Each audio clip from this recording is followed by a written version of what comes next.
Šta je poezija za Envera danas i sutra? Poezija danas je ono što je predviđao Branko Miljković, da će poeziju svi pisati. Bukvalno svi pišu poeziju, ali smatram da će poezija sutra doživjeti svoj vrhunac kada se sve to isfiltrira, sva ta nagomilana energija koja se oslobađa danas u pisanju. Mislim da poezija ima svijetlu budućnost. A koliko je vaša poezija angažovana i koliko verujete da u današnjem vremenu poezija uopšte može biti angažovana? Pa ja u principu volim angažovanu poeziju. Sad, da li ja pišem angažovanu poeziju, ja se nadam da da. Ako to podrazumijeva iznošenje kritičkih stavova na pojave, na ljude, na događaje koji nas okružuju, onda da, pišem poeziju koja je angažovana. I kao što rekao, veoma cijenim sve one koji se bave tom vrstom izražavanja u poeziji. Kao angažovani pesnik, jeste li vi u ovom svijetu podstanar?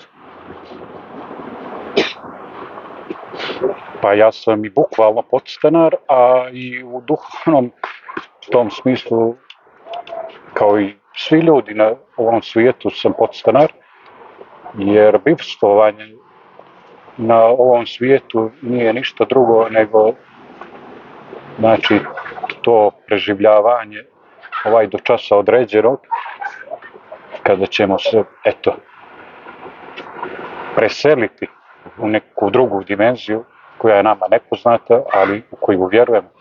Je li pesnička pozicija podstanarska? Pa jeste. U savremenom društvu pjesnici su na marginama društvenih događanja. Bude prilika kao danas što smo u Bijelom polju, pa pjesnici dođu do izražaja, da im se prilika da se okupljaju i da govore ono što misle i da govore ono što pišu. Apropo toga, postoje li uopšte nagrade za pjesnika? A nagrada za pjesnike, bar za mene, dolazi od običnih čitalaca.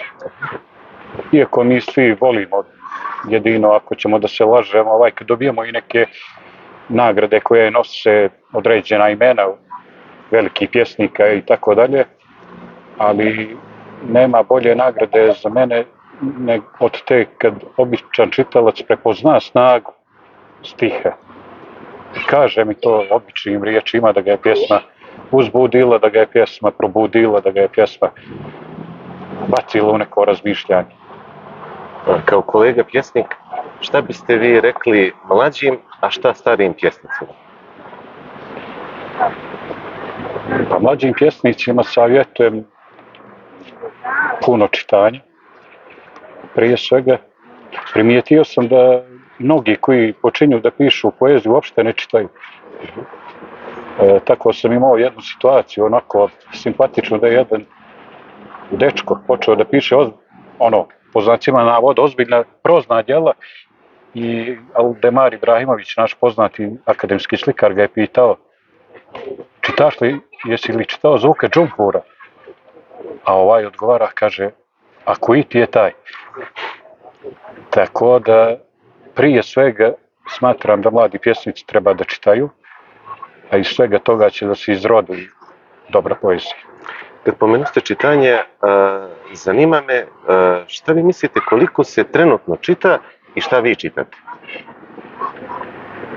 Pa zahvaljujući društvenim mrežama mnogo se čitaju naslovi. Naslovi, crne hronike. Nažalost, moje neko mišljenje da nema puno čitalaca i to je, kao što rekao, ne znam, možda odlika ovog vremena u kojem te savremene mreže društvene uzimaju maha i ljudima nude neke skraćene verzije, neki i vijesti i događaja. A što se tiče čitanja ozbiljne književnosti, Smatram da je to stvar onako jedne male grupe ljudi u svakom društvu. A šta vi čitate? A ja čitam trenutno recimo pjesnike. Nekoliko mladih pjesnika, među kojima si i ti, i Haris Plojović, i recimo jedan krajnje interesantan pjesnik iz Mostara, Marko Tomaš. Vratio sam se zadnjih mjeseci i čitam od proze recimo Čamila Sjarića, koji je uvijek svjež, uvijek aktualan i uvijek budi neka nova osjećanja u čovjeku.